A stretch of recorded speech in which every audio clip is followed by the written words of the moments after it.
Hello बच्चों, नमस्कार। उम्मीद है कि आप हमेशा की तरह खुश होंगे, जिंदा दिल होंगे, मस्त होंगे एकदम, और अपनी पढ़ाई खूब जम करके कर रहे होंगे। इसी आशा के साथ मैं आपका अमन सर एक बार पुनः आपके इस शानदार सेशन और इस आपके शानदार प्लेटफॉर्म जिसका नाम है डीएलएस एजुकेशन विद्याकुल के इस शानदार यूट्यूब चैनल पर आप सभी का मैं हार्दिक स्वागत और अभिनंदन करता हूं और इस शानदार अपने इस सेशन को आगे लेकर के चलता हूं।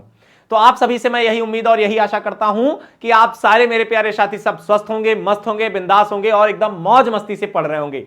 भाई पढ़ाई से कंप्रोमाइज नहीं होनी चाहिए। अगर एक दफा कोई अगर देवता भी आकर के आपसे कहे कि भैया आइए हमारे साथ मीटिंग कर लीजिए, तो आप उनसे कह दीजिए भैया आप वेटिंग हॉल में वेट कर लें, पहले हम अपनी पढ़ाई कर लेते हैं, फिर हम आपसे मुलाकात करेंगे। तो ये आपका अंदर गट्स होनी चाहिए, ये एटीट्यूड के साथ चलिए। बस मैं यही आपसे उम्मीद करता हूं, क्योंकि आप लोग खुद इतने समझदार हैं और आप अच्छे से अपनी पढ़ाई पर जोर शोर से अच्छी तरीके से लेकर के चलते हुए और आप बेहतरीन तरीके से एक अच्छे मुकाम तक पहुंचेंगे। और मैं यही आशा के साथ मैं अपने इस शानदार सेशन को आगे लेकर के चलता हूं। आज मैं आपको बता दूं, आज का जो चैप्टर है, आज का जो टॉपिक है वो बड़ा मजेदार है।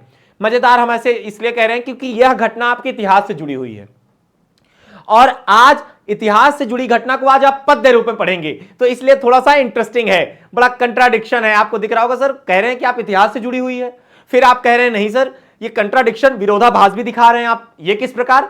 तो मैं यही बात आपसे कहना चाहता हूं कि ये घटना से जुड़ी हुई है और ये पद्य रूप में है, ये कविता के रूप में है। और आपके जो कवि हैं वो बड़े फेमस कवि हैं, इनकी बहुत सारी कविताएं, इनकी बहुत सारी पंक्तियां बहुत ही ज्यादा प्रसिद्ध हैं। और खासकर इनकी एक कविता है, मैं कब कहता हूं जग मेरी दुर्धर गति के अनुकूल बने, वो शानदार है भाई, मजेदार है। उस कविता की जितनी भी प्रशंसा की जाए उतनी कम है। इसीलिए आज जो आपके कवि हैं, आप तो जान ही गए होंगे सर कवि कौन है। आपके इस कवि पर अक्सर एग्जाम्स में, कंपटीशन एग्जाम में, कॉम्पिटेटिव एग्जाम में अक्सर इनका पूरा नाम लिखने को आता है, इनका पूरा नाम पूछा जाता है।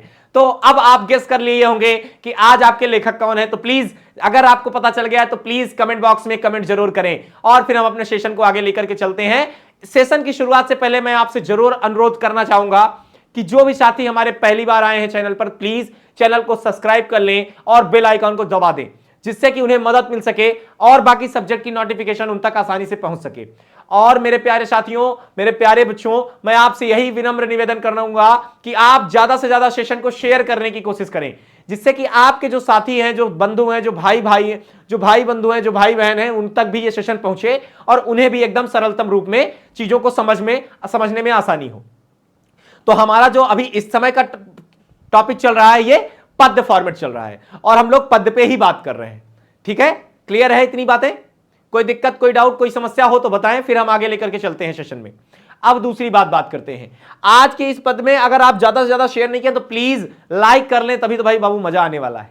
जब लाइक करते हैं तो हमको लगता है कि हाँ बच्चे हमारे साथ हैं, बच्चे हमें मोटिवेट कर रहे हैं, तब तो और ज्यादा मजा आता है।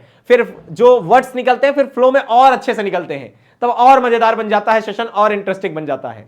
तो बाकी तो आप समझदार हैं ही और आप तेज भी हैं, हमें पूरा यकीन है आप पर। आप भैया डीएलएस एजुकेशन विद्याकुल की फैमिली के मेंबर्स हैं, तो हम कैसे मान लें कि आप पीछे हैं। आप तो हर जगह एकदम ओतप्रोत हैं ज्ञान से।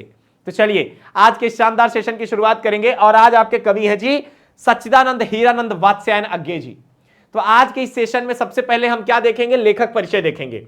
और जो आपके पाठ का नाम है उसका नाम है हिरोशिमा। Hiroshima Nagasaki. ये घटना तब की जुड़ी हुई है जब 6 अगस्त और 9 अगस्त 1945 को लगातार, एक 6 अगस्त को, दूसरा 9 अगस्त को, एक हिरोशिमा में, दूसरा नागासाकी पे, जब अमेरिका ने परमाणु बम गिराया। कहां के हैं ये? जापान के हैं। अब वहां की स्थिति क्या थी, उसी स्थिति को यहां पर कवि ने अपनी कविता के माध्यम से रखा है। और आज के समाज में जो उस समय की बात थी, उस समय की घटना थी, ये जो आधुनिक यंत्र हैं, ये जो आधुनिक हमारे सामने हमारी मानवता ने बनाए हैं, ये कहीं ना कहीं फायदे से ज्यादा कहीं ना कहीं हमारे लिए नुकसानदायक है, हमारे इस मानव समाज के लिए नुकसानदायक है, हानिकारक है। तो बस इस बात को यहां पर उजागर किया गया है हमारे अज्ञे जी के द्वारा। तो चलिए आज इस शानदार कवि का परिचय लेते हैं और पूरा परिचय करने के साथ साथ आगे हम बढ़ेंगे इनकी शानदार कविता में। और अंत के सेशन में, अंत तक जुड़े रहे, सेशन के अंत में हम आपको इसकी अभ्यास प्रश्नावली भी कराएंगे। अभ्यास प्रश्नावली हम आपको एकदम नए तरीके से कराएंगे भाई, आपको समझा करके चलेंगे और आपको पीडीएफ कहीं और मिलेगा। ये ट्रिक है, हम आपको लास्ट में बताते हैं। तब तक सेशन के लास्ट तक जुड़े रहें और आगे चलते हैं। चलिए सच्चिदानंद हीरानंद वात्स्यायन जी के बारे में हम थोड़ा सा आपको परिचय करवा दें बाबू। अज्ञे जी का जो जन्म है वह 7 मार्च 1911 ईस्वी को हुआ। कब हुआ है? 7 मार्च 1911 ईस्वी को। कसैया कुशीनगर उत्तर प्रदेश में। कुशीनगर एक जिला है उत्तर प्रदेश का, वहां पर कसैया एक जगह है, वहां पर इनका जन्म हुआ। किंतु उनका मूल निवास करतारपुर पंजाब था। किंतु इनका जो मूल निवास था वो पंजाब में था, करतारपुर में। और अज्ञेय की माता व्यंती देवी थी और पिता डॉक्टर हीरानंद शास्त्री एक प्रख्यात पुरातत्ववेत्ता थे। पुरातत्ववेत्ता कौन होते हैं? जो पुरानी चीजों की खुदाई करते हैं, जैसे हड़प्पा सभ्यता की रखलदास बनर्जी वगैरह, दयाराम साहनी लोग जो थे पुरातत्ववेत्ता थे। ठीक है, ऐसे इनके पिताजी भी थे। और अज्ञेय की जो प्रारंभिक शिक्षा थी वह लखनऊ में घर पर हुई। लखनऊ में ही इनकी घर पर प्रारंभिक शिक्षा हुई। उन्होंने मैट्रिक 1925 ईस्वी में पंजाब विश्वविद्यालय से और इंटर 1927 ईस्वी में मद्रास क्रिश्चियन कॉलेज से किया। बीएससी 1929 ईस्वी में और फोरमन कॉलेज से, और लाहौर, और एमए जो है इन्होंने अंग्रेजी लाहौर से किया। भैया डिग्रियां तो इनके पास अथाह हैं, देख रहे हैं डिग्रियों पे डिग्रियां एकदम चिपकाए पड़े हैं हमारे अज्ञेय जी। ऐसे ही थोड़ी ना ज्ञान भरा है इनके अंदर। और अज्ञेय जी बहुभाषाविद थे, इनको बहुत सारी भाषाएं आती थी। साथ ही साथ उन्हें संस्कृत, अंग्रेजी, हिंदी, फारसी, संस्कृत भी, अंग्रेजी भी, हिंदी भी और फारसी भी, तमिल आदि अनेक भाषाओं का ज्ञान था। तमिल का भी ज्ञान था और अनेक भाषाओं का भी इनको ज्ञान था। वे आधुनिक हिंदी साहित्य के एक प्रमुख कवि और कथाकार, विचारक एवं पत्रकार थे। कथाकार भी थे, विचारक भी थे और पत्रकार भी थे। और उनकी प्रमुख कृतियां जो हैं वह काव्य में क्या है? भग्नदूत है, चिंता है, इत्यालम है, हरी घास पर क्षण भर है, बावरा अहेरी है, आंगन के पार द्वार है, कितनी नावों में कितनी बार, ये भी इनकी रचना है, सदा नीरा है आदि। और कहानी संग्रह में अगर लिया जाए तो विप थगा, जयदोल, ये तेरे प्रतिरूप, छोड़ा हुआ रास्ता, लौटती पगडंडियां आदि। और उपन्यास की बात करें तो शेखर, एक जीवनी, नदी के द्वीप और अपने अपने अजनबी, ये सारे इनकी काव्य रचनाएं, उपन्यास और कहानी संग्रह के बातें हुई। तो इनकी जानकारी के लिए अगर आप देखें तो इनकी जो छवि है वो बड़ी शानदार रही है। ये लेखक के तौर पर हो, चाहे ज्ञानी के तौर पर हो, चाहे विद्यार्थी के तौर पर, इन्होंने अपनी छाप अलग से छोड़ी। और ये कहते भी है ना, इनकी लाइन भी है, इनकी लाइन यही कहती है और हर विद्यार्थी को इस लाइन पर अमल करना चाहिए, क्योंकि वो लाइन ही इतनी शानदार है। क्या कहते हैं? मेरा जीवन ललकार बने, असफलता ही असधार बने। मेरा जीवन रण रण पे, ये कहते हैं, कहने का मतलब ये है कि जो मेरा जीवन ललकार बने, ये इस चीज को सिद्ध करते हैं कि इनका जीवन कैसा बने? ललकार बने, ललकारता हुआ रहे और इस निर्मम रण में पग पग कर उठना ही मेरा वार बने। और फिर अगली पंक्ति कहते हैं, ये लिखते हैं, भवसारा तुझको है स्वाहा, सब कुछ तब कर अंगार बने, मेरी पुकार सा दुर्निवार, मेरा या नीरव प्यार बने। तो कुल मिलाकर के इनकी जो रचनाएं हैं वो बहुत जानदार रही हैं और वीर रस से ओतप्रोत रही हैं। देखा जाए तो अगर मैं कब कहता हूं जग मेरी दुर्धर गति के अनुकूल बने, अगर उस कविता को आप मन लगा करके पढ़ लें, अर्थ के साथ उसके भावार्थ को समझते चले, तो सच कहता हूं कि आपके गूज बम्स हो जाएंगे, आपके रोंगटे खड़े हो जाएंगे बाबू, इस बात की मैं गारंटी देता हूं।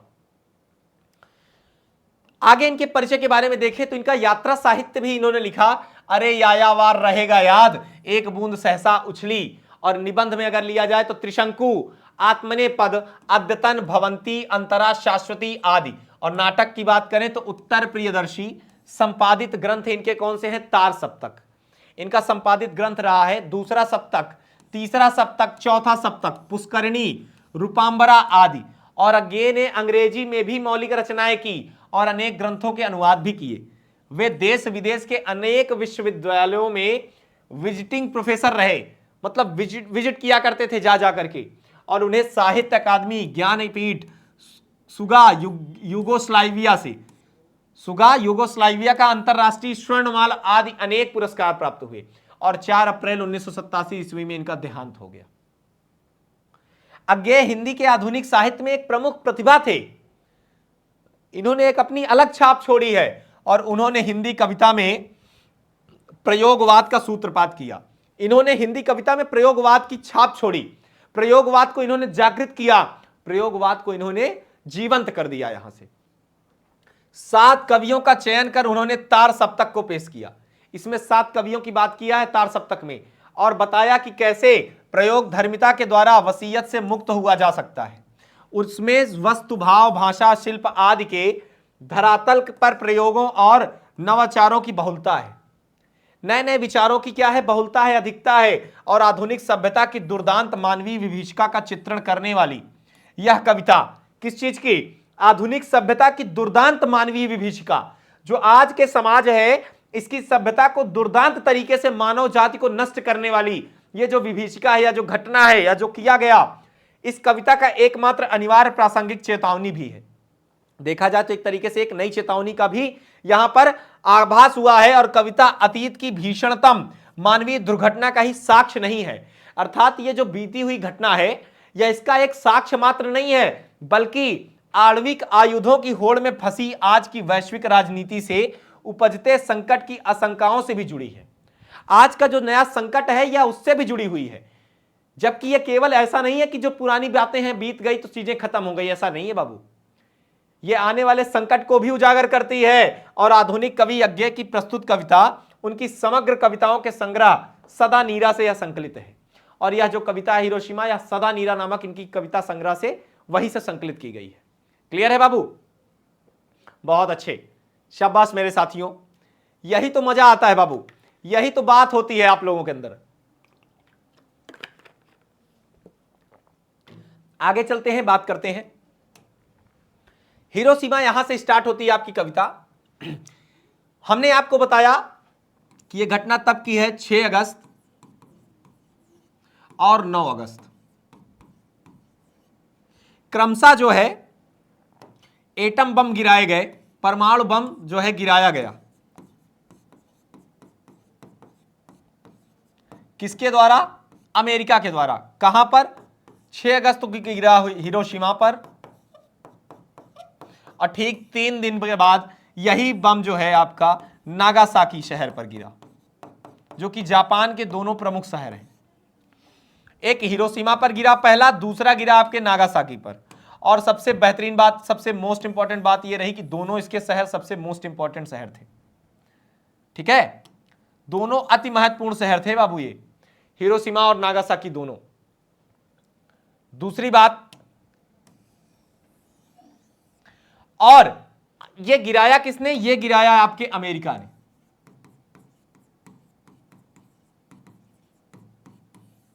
अमेरिका ने गिराया जापान पर, एक 6 अगस्त को, दूसरा 9 अगस्त को, लगातार 3 दिन के अंतराल पर यह परमाणु बम गिराया। अब इसी घटना के बाद जैसे ही बम गिराया गया तो मानव समाज का जो यहां पर नुकसान हुआ, एक तरीके से जो विभीषिका हुई, यहां पर इतना विकट सीन था कि अगर मैं सच बताऊं, अगर इसका एक बार अगर दृश्य देख लीजिए तो शायद आपके आंखों में आंसू आ जाएंगे। कहा जाता है कि आज भी हिरोशिमा और नागासाकी पर उसका प्रभाव है कि बच्चे थोड़े से अपंग होते हैं, या तो कोई ना कोई बच्चे में कोई ना कोई एक कमी रहती है। यह उस परमाणु बम का इतना बड़ा प्रभाव है। सोचिए 1945 की बात है और आज 2023 चल रहा है, तब से लेकर आज भी उसका प्रभाव दिखता है। उसकी मिट्टी आज भी अपने प्राकृतिक कलर में नहीं है। आप समझ सकते हैं कि कितना दुर्दांत घटना रही होगी। तो इसी घटना को यहां पर अज्ञे जी ने अपने काव्य के रचना के तौर पर यहां पर संवारा है और आपको पढ़ने के लिए यहां पर प्रस्तुत किया है। तो मेरे प्यारे साथियों, इसकी महत्ता को समझो, इसकी महत्ता को समझने के साथ साथ चीजों को आगे बढ़ाओ, तभी मजा आएगा। और इस मार्मिक दुर्दशा को समझो कि किस प्रकार से अगर विज्ञान आपके लिए वरदान है तो एक तरफ यह अभिशाप भी है। आपको एक निबंध लिखने को आता है कि वरदान है विज्ञान या फिर अभिशाप है। अगर देखा जाए तो दोनों है, और कहीं न कहीं वरदान से अधिक क्या है? अभिशाप है। देखा जाए तो ये ग्रेटर है, ये कम है, ये कम है, ये ग्रेटर है। इसीलिए कहते हैं वरदान भी है और अभिशाप भी है, लेकिन दोनों होने के साथ साथ एक कम है, एक ज्यादा है। और आज के समय में अभिशाप के तौर पर ज्यादा इस्तेमाल होता है विज्ञान। लोग आजकल केवल अपना अपना काम साधते हैं, अपने अपने आप काम को सिद्ध करते हैं और इनको किसी चीज से मतलब नहीं होता। तो चलिए आगे बढ़ते हैं इस कविता में। एक दिन सहसा सूरज निकला। कवि क्या कहता है कि एक दिन सहसा, अचानक से एक सूरज निकला। सडनली एक सूरज निकला। अरे क्षितिज पर नहीं, नगर के चौक। क्षितिज क्या होता है? क्षितिज बोले तो जो पृथ्वी होती है, पृथ्वी, और जो आकाश होता है, ये दोनों जब एक जगह जुड़े हुए दिखाई देते हैं, जैसे जब सूरज ढलने लगता है तो शाम के समय आप देखेंगे तो लगता है कि जैसे पृथ्वी के तल को टच कर रहा हो, जबकि ऐसा नहीं है। वो ऐसा कदापि नहीं होता, वो टच नहीं करता, आपको ऐसा महसूस होता है। तो वो जो दृश्य होता है, इसी को क्षितिज बोलते हैं। अब ये कह रहे हैं कि अरे क्षितिज पर नहीं, उस क्षितिज पर नहीं निकला। जैसे सूरज जब निकलता है तो सुबह सुबह भी देखिए ऐसा लगता है कि पृथ्वी से निकल रहा हो, पृथ्वी पर ही उसका घर हो और पृथ्वी से ही निकल रहा हो, जबकि ऐसा नहीं होता, ऐसा कदापि नहीं है बाबू। तो वही कह रहे हैं कि यह क्षितिज से नहीं निकला, यह नगर के चौक पर निकला। जापान के जो जगह है, जो फेमस शहर है नगर, हिरोशिमा और नागासाकी, वहां के चौक पर निकला। धूप बरसी पर अंतरिक्ष से नहीं। धूप तो आ रही थी, धूप की किरणें तो आ रही थी, पर अंतरिक्ष से नहीं आ रही थी, ऊपर से नहीं, फटी मिट्टी से। देखिए जब परमाणु बम जो था, जब नगर के चौक पर गिराया गया तो ऐसा लग रहा है जैसे सूर्य हो, और जब वो गिर गया तो ऐसा महसूस हो रहा है, जब फटा तो भाई फटेगा तो फिर बम कैसे धमाका करता है, एकदम अलग से बेहतरीन तरीके से आग से आग ही निकलते हैं उससे। और जब वो फटा ना तो जमीन से लग रहा था कि जो जैसे सूर्य निकलता है तो अंतरिक्ष की तरफ से रोशनी आती है ना, वो प्रकाश को अपने प्रस्फुटित करता है पृथ्वी की ओर अंतरिक्ष से, लेकिन यहां पर लग रहा था जैसे मिट्टी से जो है, परमाणु बम को यहां पर सूर्य कहा गया है, और जब गिरने के बाद वो मिट्टी से जो है आग जब फेंक रहा था तो ऐसा लग रहा था जैसे सूर्य की रोशनी, जैसे सूर्य की किरण निकल रही हो, अंतरिक्ष से नहीं, मिट्टी से, फटी मिट्टी से। आगे कहते हैं छायाएं मानव जन की। आज की जो छायाएं हैं, जो मानव जन की छायाएं, जो मानव जन जा रहा है, जो मानव की प्रकृति है, वह दिशाहीन हो गई है। देखा जाए तो इनके आचार विचार दिशाहीन हो गए हैं, इनका कुछ समझ में नहीं आता किस तरफ जा रहे हैं। सब ओर पड़ी वह सूरज, और हर तरफ वह सूरज फैल गया है, नहीं उगा था पूरब में वह, और यह सूरज जो था यह पूरब में नहीं उगा था। यह जो परमाणु बम गिराया गया है, परमाणु बम रूपी जो सूर्य है, यह सूरज की तरफ नहीं निकला, यह कहां निकला है, आगे देखिए, बरसा सहसा बीचों बीच नगर के। यह अचानक से बरस पड़ा, कहां पर, नगर के बीचों बीच। बरसा सहसा बीचों बीच नगर के बीचों बीच बरस पड़ा। काल सूर्य के रथ के पहियों के ज्यों अरे टूटकर। ऐसा लगा जैसे काल जो है, जो समय है, वह सूर्य के रथ के पहियों से अलग हो गया। काल बोले तो समय, वह सूर्य के रथ के पहियों से अलग हो गया। कहा जाता है कि सूर्य के जो रथ होता है उसी में आपका समय चक्र है, और यह जो काल था, यह समय था, यह रथ के पहियों से अलग होकर के पहियों के ज्यों अरे टूटकर बिखर गए हों। ऐसा लगा कि ये रथ उनके रथ के पहियों से अलग होकर के बिखर गए हों, अलग अलग हो गए हों, दसों दिशा में, चारों 10 दिशाओं में। 10 दिशाएं कौन सी होती हैं, आपको यह बात समझनी चाहिए। एक तो ईस्ट, एक तो वेस्ट, एक नॉर्थ, एक साउथ, तीसरा पांचवा हो गया आपका कोना। क्या हो गया बाबू, ये कोना कितनी हो गई, 8, और फिर एक बचा आपका अप, और एक बचा डाउन, एक अप एक डाउन। तो कुल मिलाकर के कितनी दिशाएं हो गई, 1 2 3 4 5 6 7 8 9 10, ये आपकी 10 दिशाएं हैं। क्लियर है। कुल मिलाकर के ऐसा लग रहा था ये समय का जो चक्र है, ये 10 दिशा में फैल गया हो, हर तरफ से फैल गया हो। कुछ क्षण का वह उदय अस्त, और ये उदय जो था ये कुछ ही क्षण का था और अस्त भी हो गया। ये जो सूर्य था ये कुछ ही क्षण के लिए निकला और तुरंत कुछ ही क्षण में जो है अस्त हो गया। केवल एक प्रज्वलित क्षण की दृश्य सोख लेने वाली दोपहरी, और ऐसा लगा जैसे ये जो प्रज्वलित हुई है एक क्षण की, यह जो परमाणु बम जब गिराया गया तो जो रोशनी प्रस्फुटित हुई एक क्षण में, ऐसा लगा जैसे दृश्य सोख लेने वाली दोपहरी। दोपहर में सबसे ज्यादा प्रकाश होता है, आप कभी गौर किए हो, दोपहर के समय सबसे ज्यादा प्रकाशमान होता है।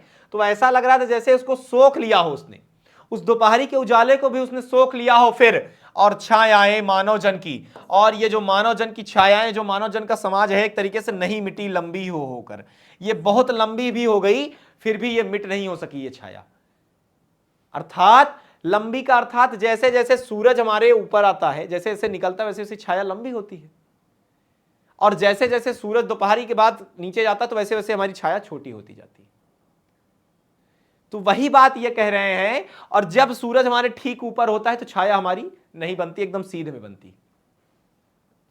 तो छायाएं मानव जन की नहीं मिटी लंबी हो होकर, ये लंबी तो हो रही थी लेकिन ये छायाएं मिटी नहीं, मतलब सूरज ढला नहीं, एक तरीके से मानव ही सब भाप हो गए, और सारे मानव ही बेटा भाप हो गए।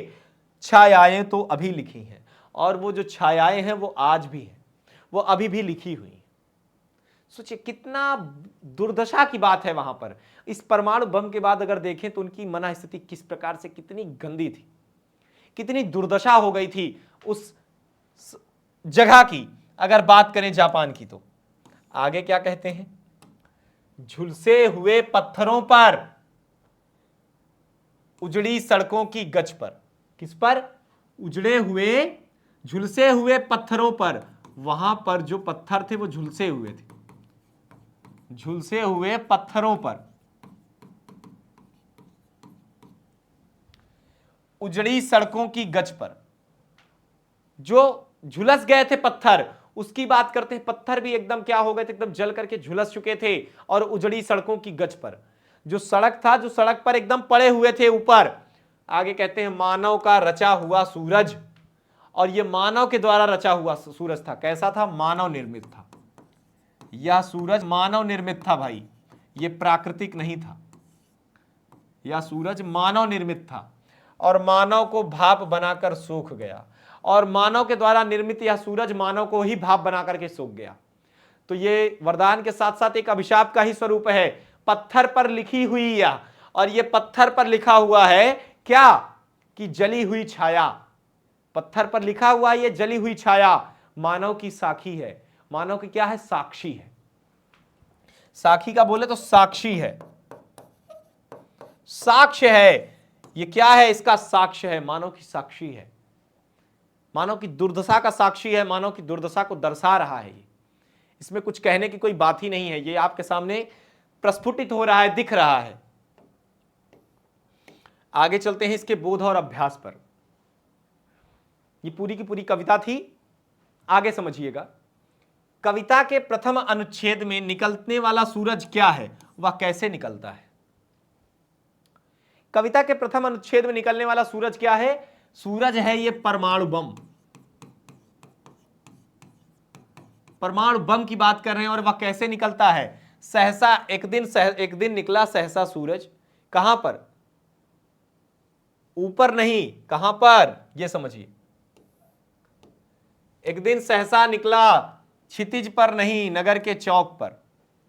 या कहां निकला, क्षितिज पर नहीं बाबू, नगर के चौक पर। यह आपके क्षितिज पर नहीं निकला, कहां निकला, नगर के चौक पर। ठीक है बाबू। और यहां पर जो अनुच्छेद निकलने वाला सूरज क्या है, परमाणु बम की बात हो रही। छायाएं दिशाहीन सब और क्यों पड़ती हैं। छायाएं जो है ये दिशाहीन होकर सब और क्यों पड़ती हैं, क्योंकि जब परमाणु बम गिराया जाता है तो वो ये थोड़ी ना देखता है कि हमें इस दिशा में जाना है, हमें इस दिशा में जाना है, या हमें इस दिशा में जाना है। वो तो जहां तक फैल पाएगा वहां तक फैलेगा, उसका कोई दिशा थोड़ी ना है, कोई दिशा नहीं है। जैसे सूरज की जो प्रकृति है, प्रकृति क्या है कि वो पूरब से ही निकलेगा, लेकिन ये जो सूरज है इसकी कोई प्रकृति नहीं है, ये जहां तक जा पाएगा वहां तक जाएगा, जिस दिशा में चाहेगा उस दिशा में जाएगा, इसे कोई फर्क नहीं पड़ता। प्रज्वलित क्षण की दोपहरी से कवि का आशय क्या है। अब प्रज्वलित क्षण की दोपहरी देखा जाए तो जब दोपहर के समय ऐसा जब परमाणु बम गिराया गया तो वहां पर ऐसा आभास हो रहा था जैसे दोपहरी छा गई हो, क्योंकि दोपहर के समय आपका सबसे ज्यादा प्रकाशमान होता है। और जब यह परमाणु बम गिराया गया तो ऐसा एक, पहली बात तो यह कैसा था, सूरज के जैसा था, सूरज के तरीके से था। और जैसे यह क्षण भर में गिरा वैसे इस पूरी दोपहरी को कैसा लग रहा था, जैसा लग रहा था कि पूरा का पूरा ये पूरी दोपहरी को सोख जाएगा। अर्थात दोपहरी से भी ज्यादा उजाला था जब परमाणु बम गिराया गया, इसका इतना ज्यादा दुष्प्रभाव था। तो इस बात से आप अंदाजा लगा सकते हैं कि परमाणु बम कितना खतरनाक था, कितना डेंजर था। क्लियर है? शाबाश। मनुष्य की छाएं कहां और क्यों पड़ी हुई हैं? देखा जाए तो मनुष्य की छायाएं कहां पर और क्यों पड़ी हुई हैं? तो भैया मनुष्य की छाया कहां है भाई? छायाएं मानव जन की नहीं मिटी लंबी होकर, ये लंबी होकर के भी नहीं मिटी, मानव ही सब भाप हो गए, छायाएं तो अभी लिखी हैं। ये छायाएं कहां हैं? पत्थरों पर लिखी हुई हैं। उसी छायाएं ये पत्थरों पर हैं भाई, अभी भी लिखी हुई हैं, और ये मानव ही साक्षी है आपका। ये झुलसे हुए पत्थरों पर, उजड़ी सड़कों पर, गज पर पड़ी हुई है। ये जो छायाएं हैं ये आपकी उजली सड़कों पर, झुलसे पत्थरों पर, ये वहीं पर पड़ी हुई है। आज भी अगर जाएं तो वहां पर यह दृश्य आपको देखने को मिलेगा, यह छाया आपको आज भी देखने को मिलेगी। तो आप इससे अंदाजा लगा सकते हैं कि कितनी बड़ी दुर्दशा थी, कितना बड़ा यह नुकसान था एक मानव समाज का, एक मानव का। आगे समझते हैं बाबू। नेक्स्ट, हिरोशिमा में मनुष्य की साखी के रूप में कौन क्या है? साखी के रूप में आपका हिरोशिमा में कौन है? जली हुई छाया मानव की साखी है। ये जो जली हुई छाया है यही कौन है? मानव की साखी है, मानव की साक्षी है। ये जो वहां पर जल करके जो पड़ी हुई चीजें हैं ये क्या है? ये मानव की साक्षी है। ठीक है, शाबाश। आगे चलते हैं, व्याख्या करते हैं। व्याख्या क्या करना है कि एक दिन सहसा सूरज निकला। एक दिन अचानक से सूरज निकला। आपकी अगर आप इसकी सप्रसंग व्याख्या करेंगे तो क्या करेंगे कि निम्नलिखित पद्यांश आपके हिरोशिमा नामक पाठ से संकलित है और अज्ञेय द्वारा, सच्चिदानंद हिरानंद वात्स्यायन अज्ञेय जी द्वारा रचित है। निम्नलिखित पद में अज्ञेय जी कहते हैं, ये तब की घटना का जिक्र करते हैं जब जापान पर अमेरिका के द्वारा परमाणु बम गिराया जाता है, और उसके बाद हिरोशिमा और नागासाकी की जो दुर्दशा है, उस दुर्दशा को इन्होंने अपनी पंक्ति के माध्यम से यहां पर उतारा है। और इस पंक्ति का आशय यहां पर है कि एक दिन अचानक से, सहसा से सूरज निकला। अचानक से एक सूरज निकला, लेकिन यह सूरज यहां पर यह परमाणु बम रूपी सूरज की बात कर रहे हैं, यह कोई प्राकृतिक सूरज की बात नहीं कर रहे हैं। इन्होंने परमाणु बम को यहां पर उद्घोषित किया है किससे? सूरज से। सूरज से कंपेयर किया है, यहां पर तुलना किया है, और व्याख्या में आप इस बात को लिख सकते हैं। आगे, काल सूर्य के रथ के पहियों का ज्यों अरे टूट कर बिखर गए हों दसों दिशा में। अब ये कहते हैं, निम्नलिखित पंक्तियां भी आप कह सकते हैं कि हिरोशिमा नामक पाठ से संकलित है, पद से संकलित है, और इस पद के रचयिता हमारे अज्ञेय जी हैं। इनके द्वारा रचित इस पद में, इस लाइन में हम ये कह सकते हैं कि जो काल है, जो समय है, ये सूर्य के रथ के पहियों से जैसे अलग होकर के टूट गया हो और यह बिखर गया हो। ऐसा लगता है कि जो परमाणु बम जब गिराया गया तो ऐसा लग रहा है ये जो हाहाकार मचा, जो एक तरीके से दुर्दशा फैली, ऐसा लग रहा है ये समय ने सबको लपेट लिया हो, दसों दिशाओं तक फैल गया हो। क्योंकि परमाणु जब गिरता है तो भाई ये दो थोड़ी नहीं देखता कि हमें पूरब में जाना है कि उत्तर में जाना है, कि नॉर्थ और ईस्ट में जाना है, कि वेस्ट और साउथ में जाना है। ऐसा कुछ नहीं देखता। वो जिधर पाएगा, जहां तक पाएगा वहां तक फैलेगा, जहां तक उसका प्रसार हो सकेगा वहां तक जाएगा। इसे कोई लेना देना नहीं होता। और मानव का रचा हुआ, और फिर और जैसे ये जो समय है ये टूट करके बिखर गया हो हर तरफ, हर दिशा में, दसों दिशा में। अगली पंक्ति है, मानव का रचा हुआ सूरज मानव को भाप बनाकर सोख गया। निम्नलिखित पंक्तियां अज्ञेय जी द्वारा रचित हिरोशिमा नामक पद से संकलित है, और निम्नलिखित पंक्तियों का भावार्थ यह कहता है कि मानव के द्वारा रचा हुआ सूरज, ये जो परमाणु बम है, इसकी रचना भले ही मानव द्वारा हुई है, लेकिन इसने मानव को ही भाप बनाकर के सोख लिया।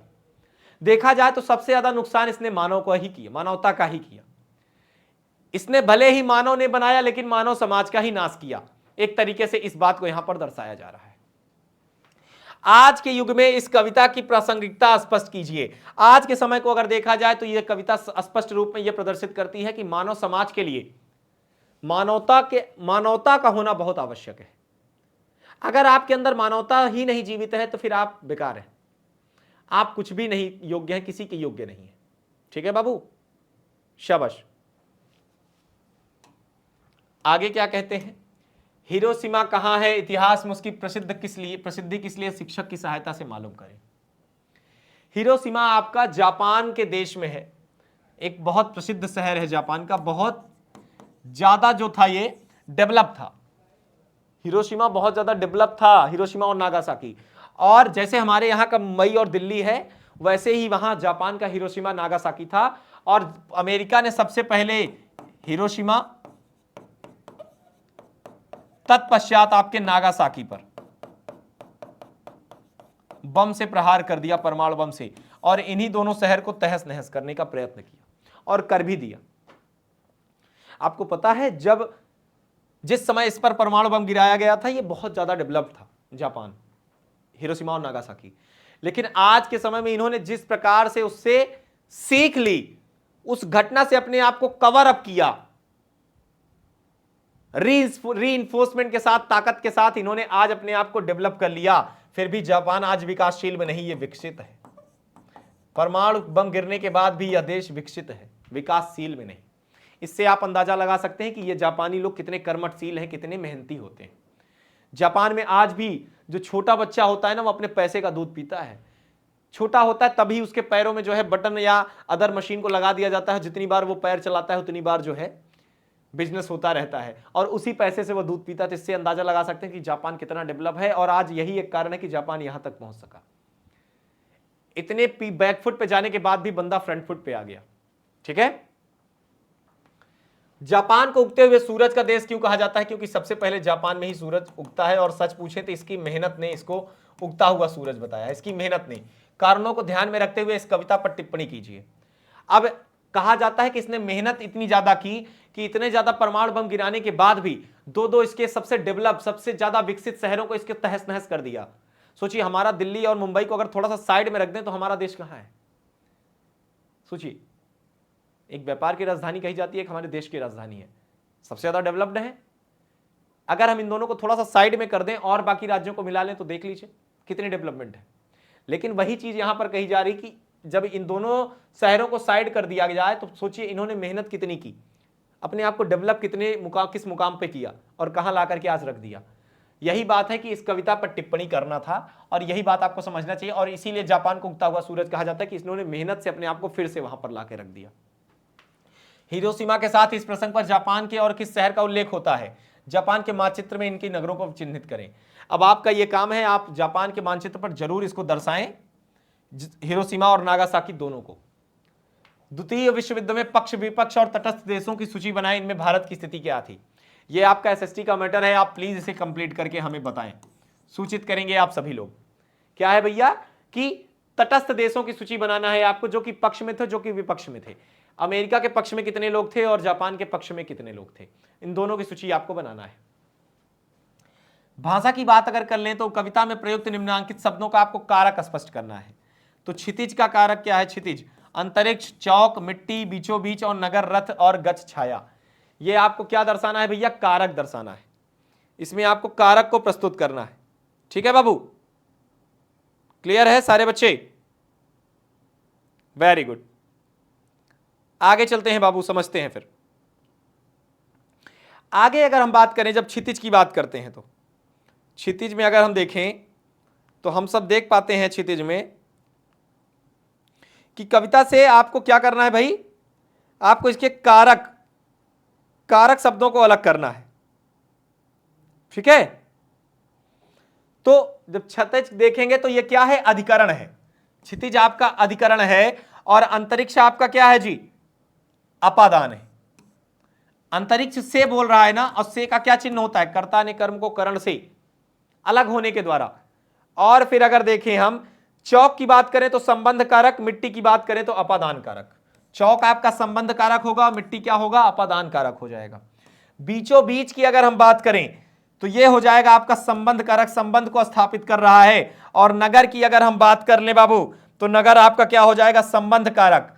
रथ भी आपका हो जाएगा, संबंध स्थापित कर रहा है, ये संबंध को दिखा रहा है। गच और छाया की अगर हम बात करें तो गच आपका अधिकरण हो जाएगा, और छाया क्या हो जाएगा? कृताकारक हो गया। क्या हो जाएगा? कर्ताकारक हो जाएगा। ठीक है, छाया आपका क्या हो जाएगा जी? कर्ताकारक हो जाएगा। आगे अगर हम काल रचना की बात करें तो कविता में प्रयुक्त क्रिया रूपों का चयन करते हुए उनकी काल रचना स्पष्ट करें। तो काल रचना अगर हम देखें, निकला, निकला का क्या हो जाएगा? वर्तमान काल। पड़ी हो जाएगा भूतकाल। उगा था मतलब यह भी भूतकाल। उगा था का मतलब क्या है भैया? भूतकाल। गए हां, वो भी क्या है? भूतकाल। पढ़े हों या पढ़े हैं का मतलब वर्तमान काल, और लिखी हुई मतलब भूतकाल, और है का आशय मतलब वर्तमान काल। ये तो नॉर्मल क्वेश्चंस है। और कविता से तद्भव शब्द चुनना है आपको, तद्भव शब्द को चुन करके उनके वाक्यों में प्रयोग करना है। जब तद्भव शब्द को आप चुनिए और उनका वाक्य प्रयोग करिए, और फिर कविता से आपको संज्ञा पद चुनना है और उनका प्रकार भी बताना है। तो जितने भी संज्ञा हैं आप उनको चुन करके उनके प्रकार को बता दीजिए। और दूसरी चीज आपको बता दूं, जो आपका डीएलएस एजुकेशन आप सर्च कर लीजिएगा, डीएलएस एजुकेशन, वहां पर आपको इसकी पीडीएफ के तौर पर सारे सॉल्यूशंस मिल जाएंगे। बाकी हमारे Telegram channel DLS education Mantu sir और डीएलएस एजुकेशन विद्याकुल के प्लेटफॉर्म पर आपको इसकी पीडीएफ मिल जाएगी। तो निश्चिंत रहें, बेफिक्र रहें। आगे देखें, निम्नांकित के वचन परिवर्तित कीजिए। छायाएं, छायाएं का अगर आप वचन परिवर्तित करेंगे तो क्या हो जाएगा? छाया। ठीक है, क्लियर है जी? Very good. पड़ी का मतलब हो जाएगा पड़ी, उगा मतलब उगे हैं जी, पहियों का मतलब हो जाएगा पहिया एक वचन, और अरे का मतलब अरे, जैसे अचानक से लोग नहीं बोल देते जी। पत्थरों का हो जाएगा पत्थर, और साखी का मतलब साक्षियां।